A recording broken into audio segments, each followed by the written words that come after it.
Welcome to Smith and Mark's Walk Into a Bar, a history of economics podcast. I am your co-host, Scott Scheel. I am here with my friends and co-hosts, Carlos Eduardo Superniak. How are you doing, Carlos? I'm very well, Scott. I'm happy to be back. Happy I was missing you guys, so it's really nice to be here on the recording set again. That's very sweet. I've missed you guys too. So, and Gerardo, how are you? What's new with you? Yeah, everything is very good. I'm sitting in Manchester right now. The summer break, well, I mean, it looks like it's never existed. The sky is reassuringly grey. Right. This is what I really miss about living in England, but that's how it goes. Yeah. Good to be back, though. Gerardo's back in England now, living in Manchester, which, as he pointed out, is forever grey. When it's not red in favor of Manchester United, which is the only team in Manchester as far as I recall. Let's not get distracted. That's a conversation. Sorry. A different forum. It just goes to show where my priorities are. So, anyways, let's get into it. Our guest today is Professor Steve Meerden, Associate Professor of Economics and Director of the Center for the Study of Western Hemispheric Trade at Texas A&M International University. How are you, Steve? It's good to have you with us. I'm very well. It's nice to have the opportunity to talk to you by this medium. I've heard some of your other podcasts and liked them, and thanks for inviting me. Well, we're happy to have you, and we will we'll try to do right by you here and ask good questions that make you seem really smart in your responses. That's what I'm looking. All right, well, let's go ahead and get into it. Carlos, do you want to get us started? Yeah, sure. I just wanted to make it clear, though, before that I have actually not been on a summer break because, believe it or not, here in the southern hemisphere, it's not even summer; it's actually winter. So, it's the same old story, northern cultural imperialism. And I think that's one of the topics we're going to address here today with Scott. Thanks, Carlos. Just as there's only one team in Manchester, there's only one hemisphere, as I can recall. Yeah. I guess. But so, Steve, you were known as an expert on the history of international trade theory. With the election of Donald Trump and other developments elsewhere in the world, protectionism seems to be back on the political agenda. And of course, the United States has had a long history of theoretical and political controversy over the wisdom of free trade. When you look at Trumponomics today, do you see shades of the American protectionist literature of the 19th century? How is it, in your opinion, this current debate, how is it similar to and different from earlier controversies over free trade versus protectionism? I do see shades of the past, and I see some remarkable similarities. And in fact, they're explicitly avowed by the administration. The president himself, in a joint session of Congress in spring of last year, quoted Lincoln in his address to the effect that the first Republican president, Abraham Lincoln, warned that the abandonment of the protective policy by the American government will produce ruin among our people. And Lincoln was right, he said. So the president himself drew that connection between the president and past, and so did one of his chief advisors, Steve Bannon. There was a 60 Minutes interview, also in 2017, in which Steve Bannon asked, what built America's so-called American system from Hamilton to Polk to Henry Clay to Lincoln to the Roosevelts, a system of protection of our manufacturing financial system that leads to manufacturers and control of the borders. It wasn't entirely grammatical, but it was an interview. I hope I'll be forgiven. But my point is that the connection of the present policy to the past is very explicitly avowed by the administration, and not only that, I think they've got it right. I should be careful about that. I think they've got the historical parallel right. And one of the things I've noticed is that in stating that parallel, a lot of people jumped on and said that they were getting a whole host of things wrong.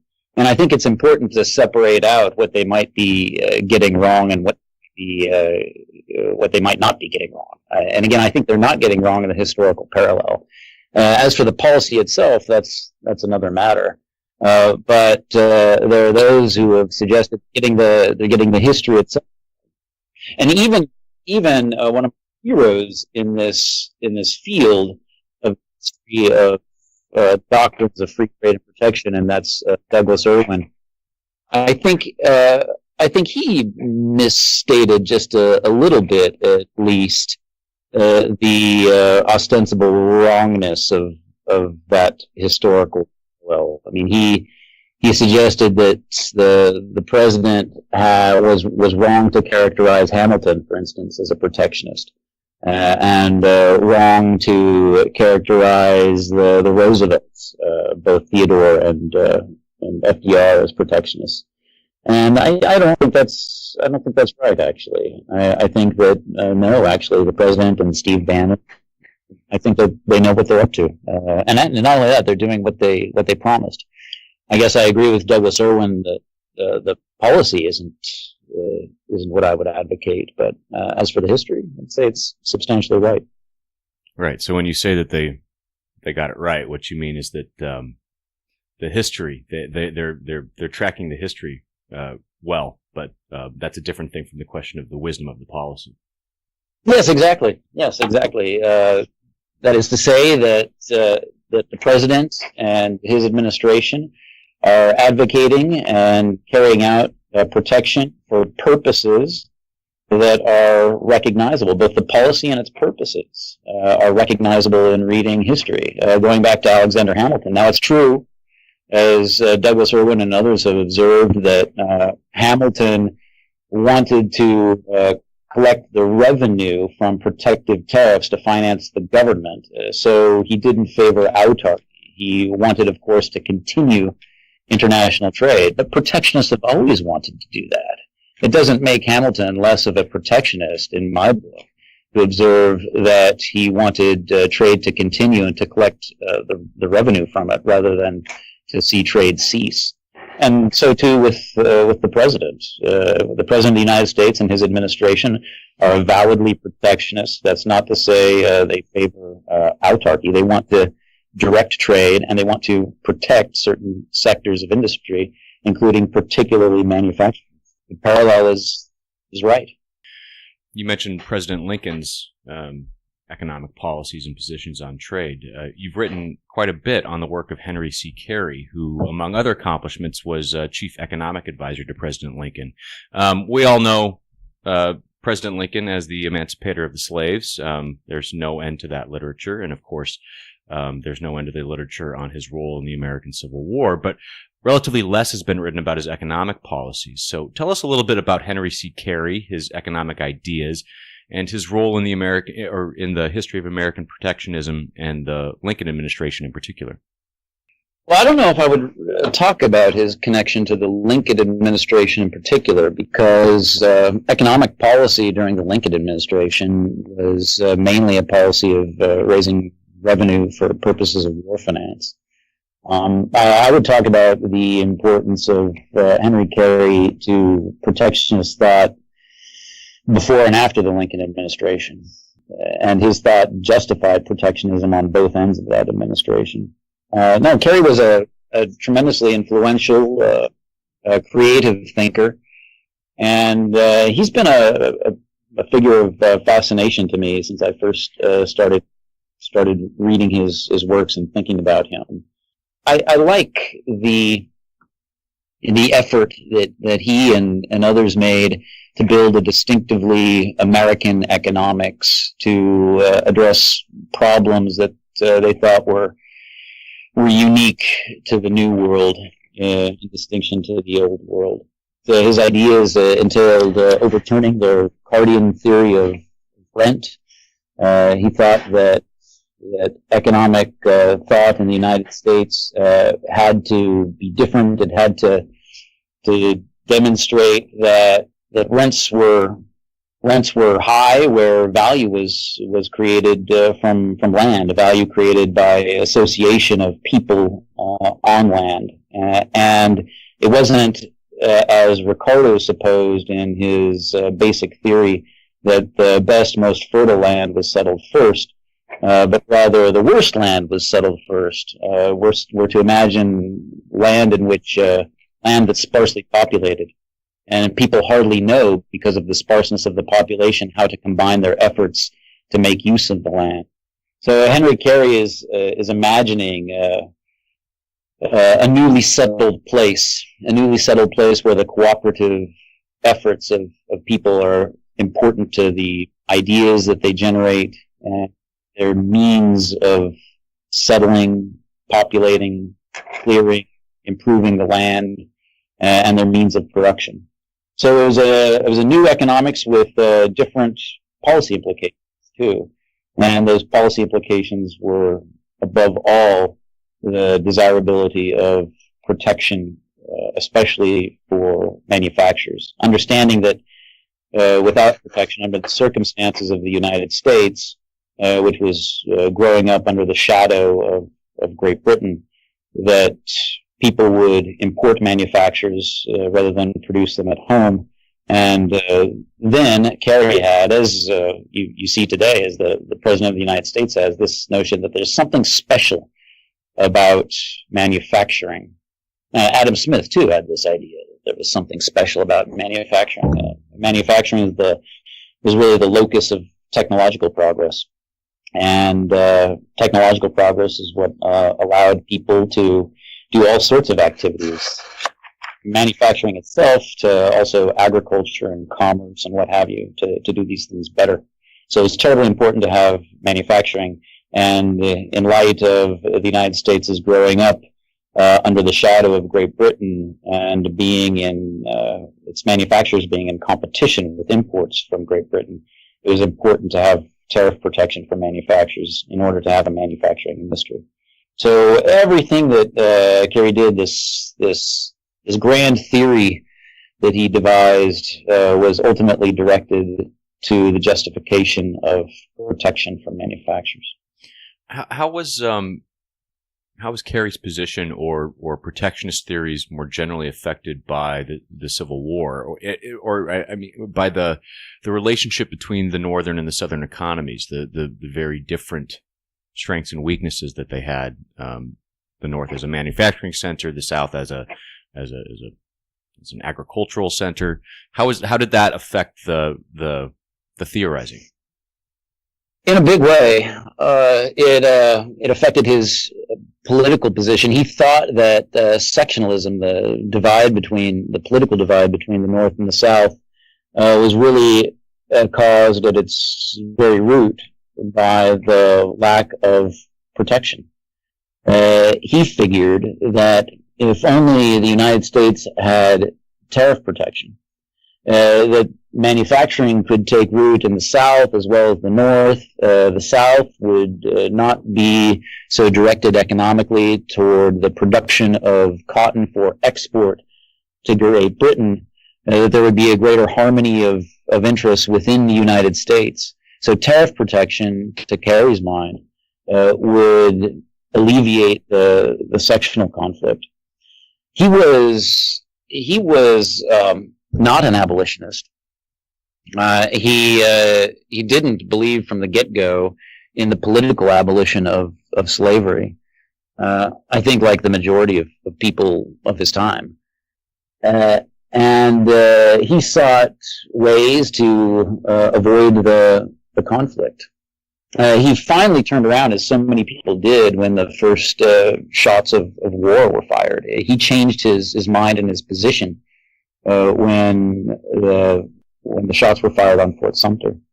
And he joined the Union Club of Philadelphia and became an ardent advocate of the militant position of the North and suppressing what they saw as the rebellion. But that wasn't his view before.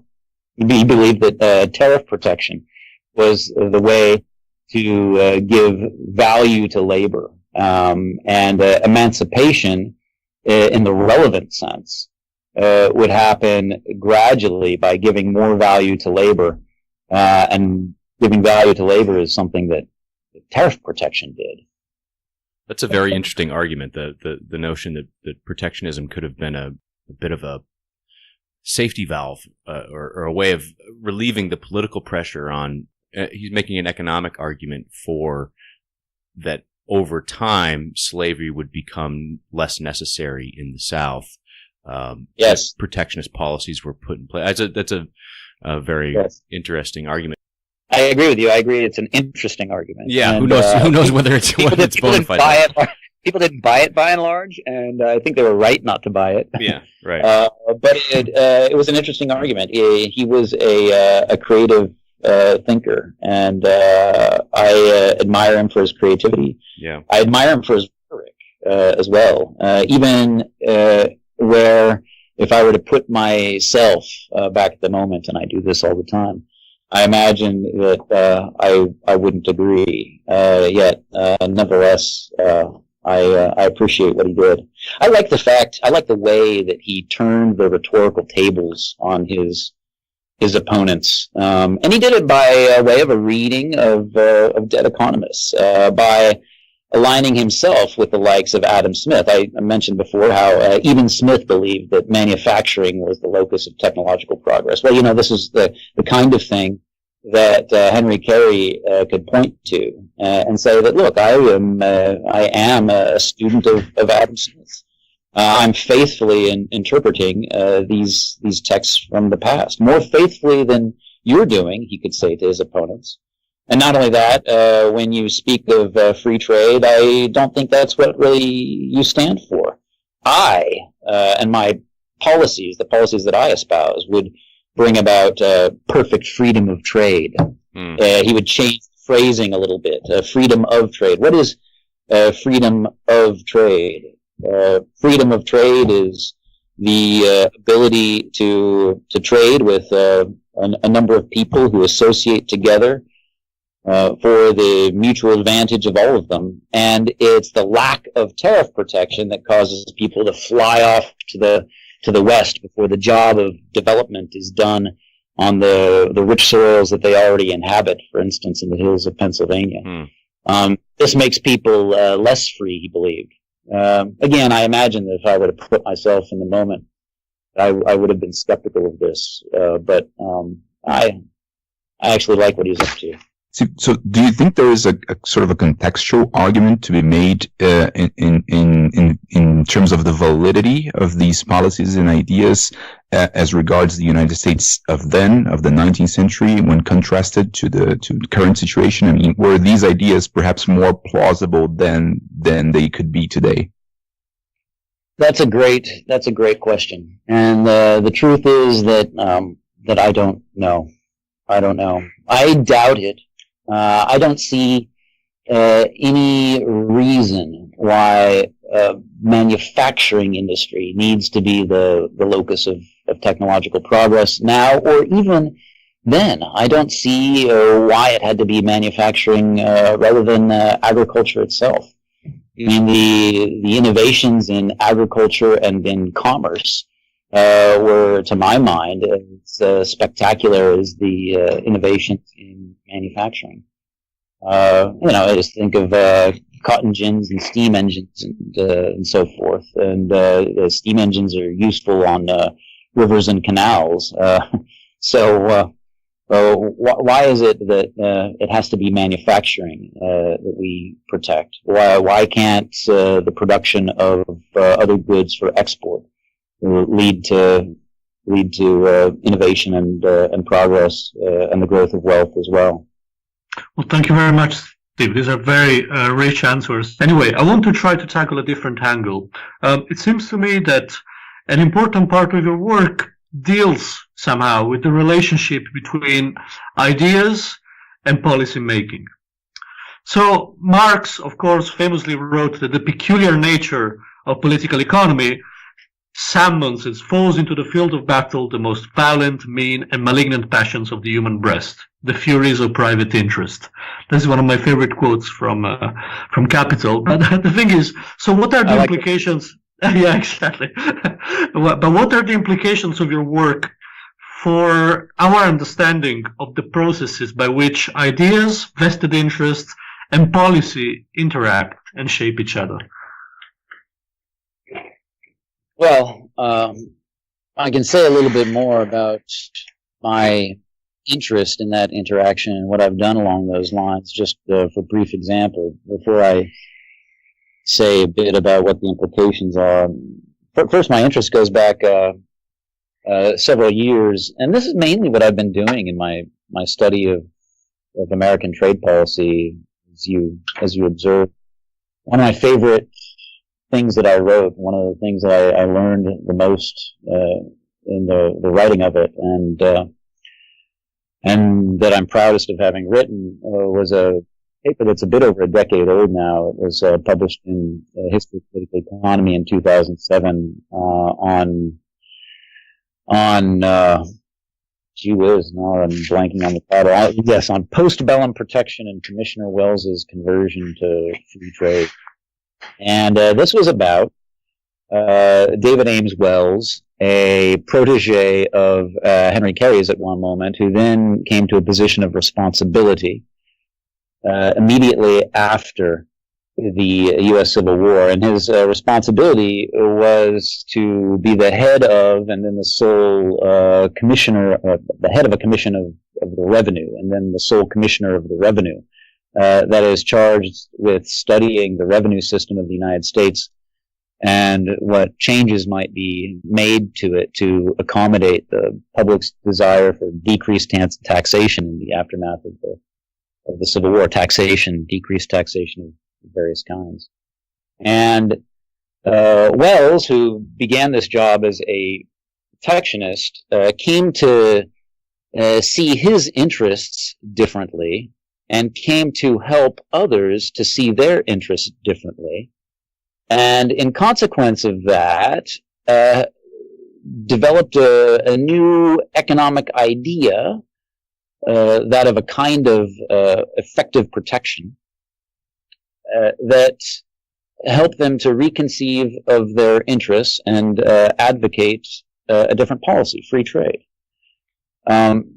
And it was fascinating to me to dig into the archives, the papers of David Ames Wells and his buddy in the cotton textile manufacturing industry, a manufacturer named Edward Atkinson, Massachusetts, and to see this interaction between them, and to see Wells begin to identify himself with the likes of Atkinson, this cotton textile manufacturer, and then to think about how protection was harming Atkinson's interests.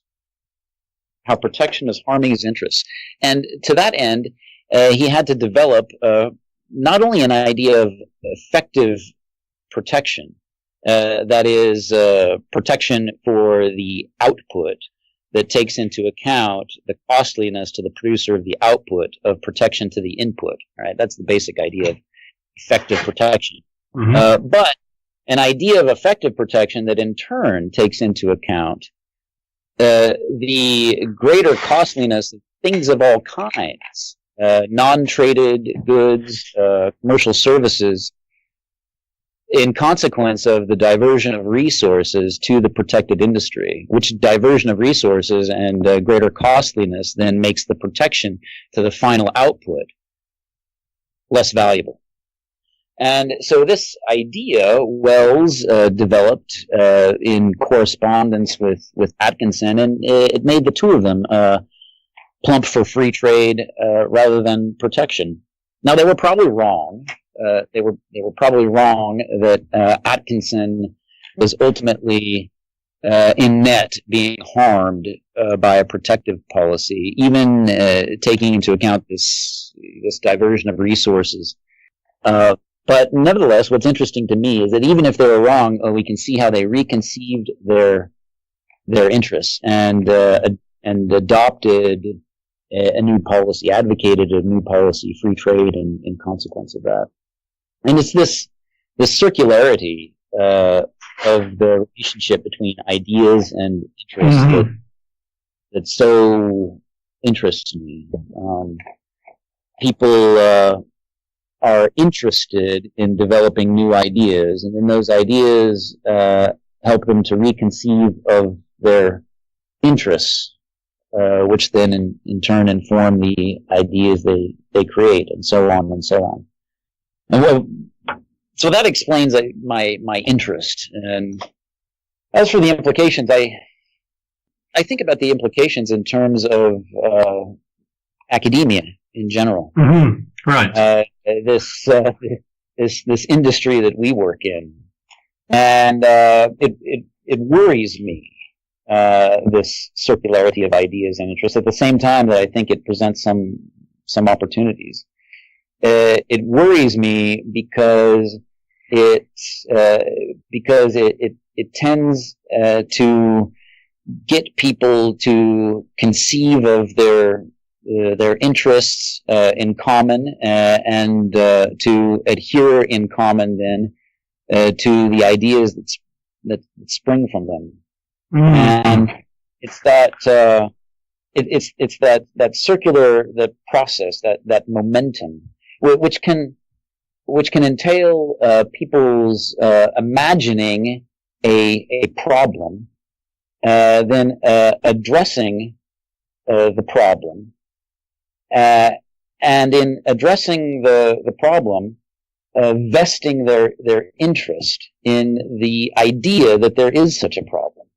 And I think that throughout academia, we start to conceive of problems that maybe cease to be the salient problems, and yet after some time we can't see that anymore. I think nobody pointed this out more brilliantly and eloquently than John Kenneth Galbraith. Right. At the beginning of The Affluent Society, where he speaks about vested interests, and the greatest vested interest, the most worrisome, being a vested interests in ideas. This is the conventional wisdom, right? And the industry that we're in becomes ever more directed to that as people understand their interests to lie in addressing these problems. And then in addressing these problems, they devise ever more ideas about how ostensibly problematic are the problems that then they aim to solve. And we draw more people into the study of these problems. In Galbraith's book, he goes on to talk about problems that have essentially become non-problems.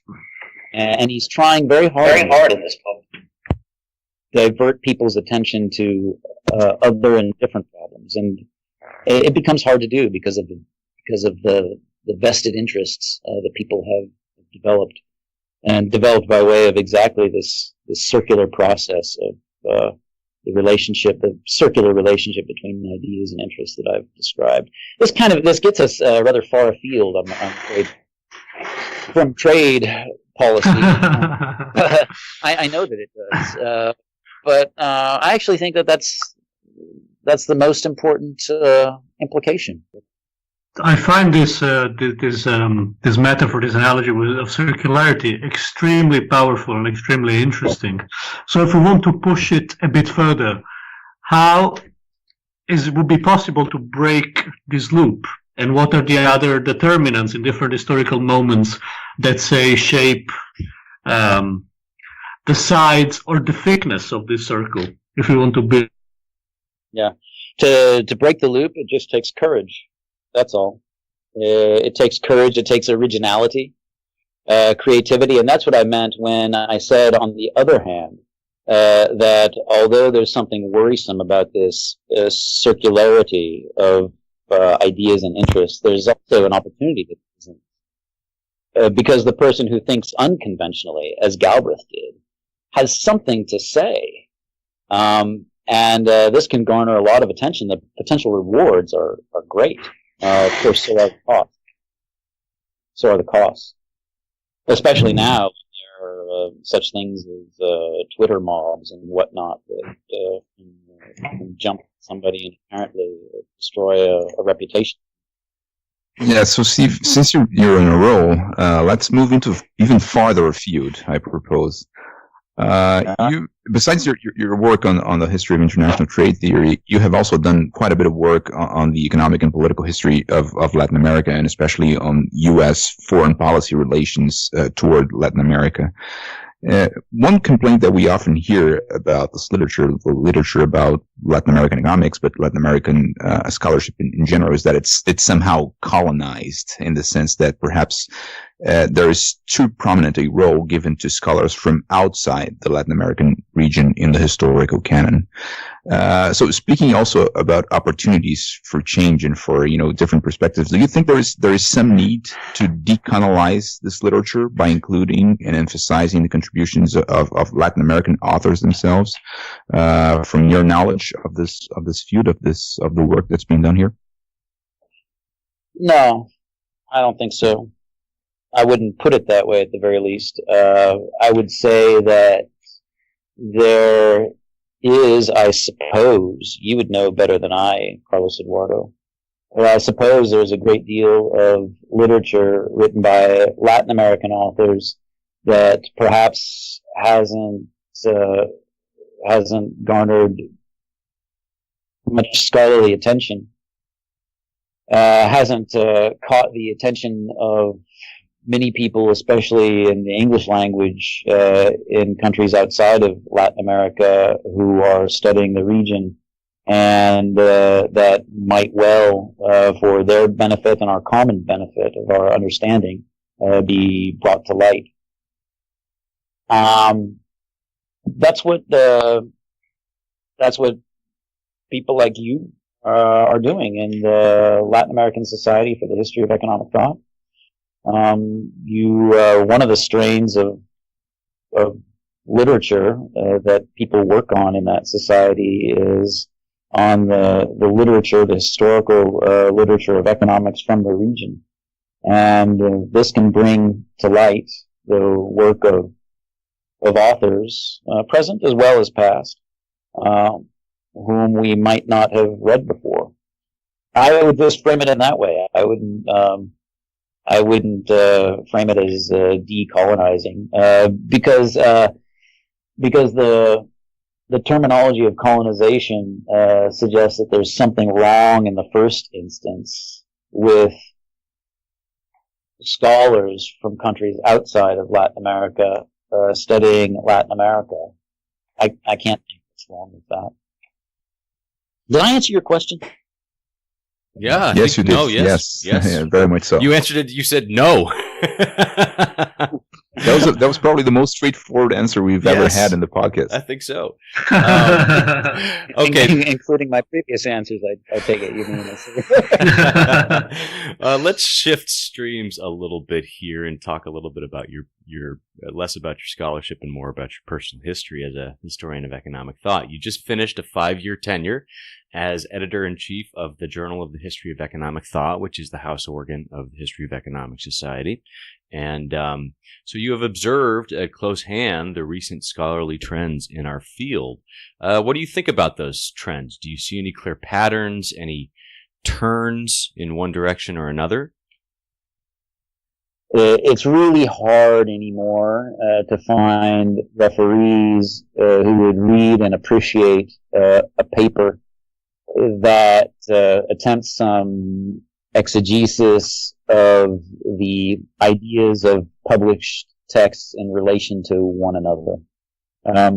What our scholarly community is interested in, and what the referees are going to insist upon, is some consideration of the circumstances, historical, biographical, what have you, that gave rise to the expression of those ideas in the published text, the purposes for which they were written, the avowed or unwritten purposes for which those texts were written. These are the things that we are interested in as historians of economics more than ever, and this is what the referees will insist upon. And if you try to do differently, although the editor might try, as I tried, to find sympathetic referees, believing that there are a number of different methods that ought to fly in our scholarly community. Nevertheless, it's going to be hard. So that's the main trend, right? And you can hear in what I'm saying, this is something you're already aware of. Everybody's aware of this. Everybody's been talking about it for a generation now. You can still notice a paper that has been written in the old style, as if one had, or one was willing to take, a lot of time to think about every phrase, every sentence. I know one author who does that is Supranyak. He's one of my favorites. That's very kind. It's really very funny. He says. really hard to write that. Everyone's favorite. Really hard to write that way. It's hard to read that way. So, how do you feel about this call that some people are making in our field for a quantitative turn of sorts, right, which I suppose means something like citation counting or bibliometrics or something like that? How do you feel about that? Oh, I think it's fine, actually. Well, I guess it depends on what exactly the quantitative turn entails. If it is as a measurement as an attempt to measure quantitatively how active our conversation is, our scholarly conversation is. I think that's okay. I would not want to. I would not want to evaluate the vibrancy of the conversation only by way of some quantitative measure. People should evaluate judiciously, and that entails taking into account a lot of different evidence. Including just the qualitative evidence that one gets by reading the texts, right? No, I think it's okay to look. The purpose of a scholarly journal ought to facilitate communication of high quality among members of the scholarly community, and you can try to measure it. You can develop quantitative measures of how much we're communicating with one another. And I think it's okay to do that. One wants to do more than that, but it's okay to do that. One does want to understand what kind of conversation we have and to find the right measure for the vibrancy of the conversation, in as much as one can do it quantitatively, in light of those practices that we have, in light of what kind of conversation. What I really mean is that in the history of economics, we have a conversation amongst ourselves that's pretty long in duration. How current is the conversation, or how recent must a text have? How recent must a text be to be understood to contribute to the current conversation? That paper of my own that I cited opportunely earlier in our conversation, which was 10, 11 years old. Is that part of the current conversation, or am I just citing antiquated literature of my own? No, I think in the history of economics, we cite authors very commonly who we understand to be part of the current conversation, and yet whose texts were published a decade and more ago. And so if we try to quantify the vibrancy of the current conversation with a measurement that only takes into account citations to literature published in the past 2 years, it's ridiculous. It's meaningless. We shouldn't accept that. But quantification per se, I think, can be useful. One has to take some care with it. Why don't you tell us a little bit about how you first got into the field of history of economic thought? What led you to become a historian of economics? My very first exposure to economics, academic discipline, was also my first exposure to the history of economics as an academic discipline. I think I was in the earliest crop of high school students to take an AP exam in economics. This was in the late 80s. And when they were first setting up an economics curriculum in my high school, the teacher, who I think had taken some master's degree course in economics from the University of Alaska Anchorage, she adopted as our textbook The Worldly Philosophers.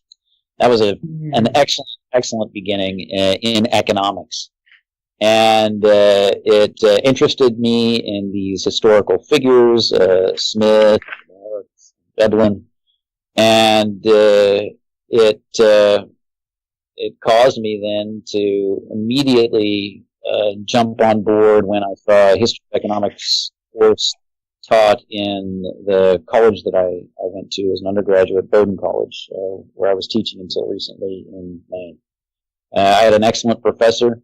We had a small class in the history of economic thought, just 3 students in it, and we met in his office, and we read texts together and discussed, debated, and it was fascinating to me. And then that professor, he's still a very active economist and historian of economics. Andres Orton, I owe quite a lot to him. He and I started doing some work together, and we read a lot of Adam Smith and tried to apply some ideas of drawn from game theory to see if it could help us to understand Adam Smith better, see if we could think better about game theory in light of Adam Smith. And we had a lot of fun. I learned a lot. Above all, what I learned, however, was not about economics. I did some of that as well. But what I learned was, I think, what is probably best learned in during a university degree, and that is just how to read and write, and both to think independently and collaboratively. And it was fantastic fun, and I got to do a lot of careful thinking and writing, revision after revision after revision, and it helped to prepare me for graduate school. So, Steve, we usually close by asking our guests about their advice, their recommendations for young scholars who are now entering the field. But given your profile and your experience as a journal editor, we wish to tweak that question a little bit today.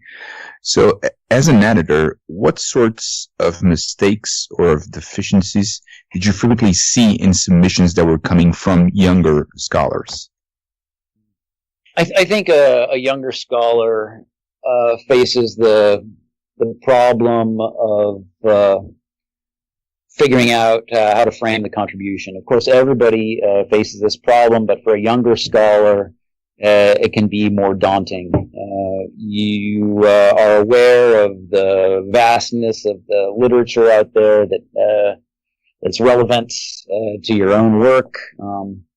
And you may feel like a minnow swimming in this great sea.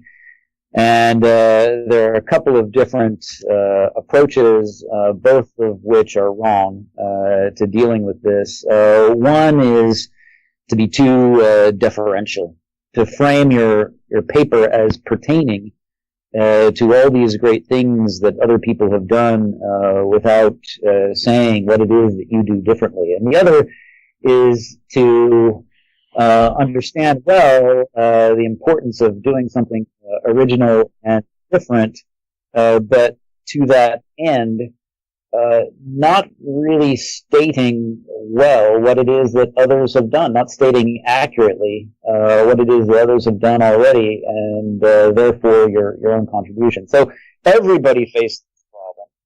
Right? I think it's an even more daunting problem for younger scholars. And I think the important thing to keep in mind is that there's always a contribution. There's always a contribution, actually. It may require your reading further, reading more carefully, presenting your work, learning from others what has already been done along these lines, and then going back and reading those texts. And again, doing so with with a critical eye, not only to the shortcomings, the defects of the text that you're reading, but to your own ideas that you're bringing to those texts. Right? You begin by supposing that the author you're reading is saying one thing, and that one thing is too simplistic, and that you have a better argument. And then it turns out that no, actually, the author that you're reading already accounted for your objection. If the author is read and understood fairly, there's always something else to do. There's always some wrinkle on what others have done. There's always a contribution to make, and it just may require more work. And the application of the art of stating what others have already done well, and yet gaps they've left. That's. This has been a very interesting conversation. Is there anything else that we want to add? Otherwise, let us say thank you to Steve. It's been great having you. We really appreciate you taking the time to talk with us. And okay, all right, thanks. All right. Thanks, guys. Thanks, Oliver. Thanks so much, Steve. Thanks, Steve. Join us again next month for another episode of Smith and Marks Walk Into a Bar, a History of Economics podcast.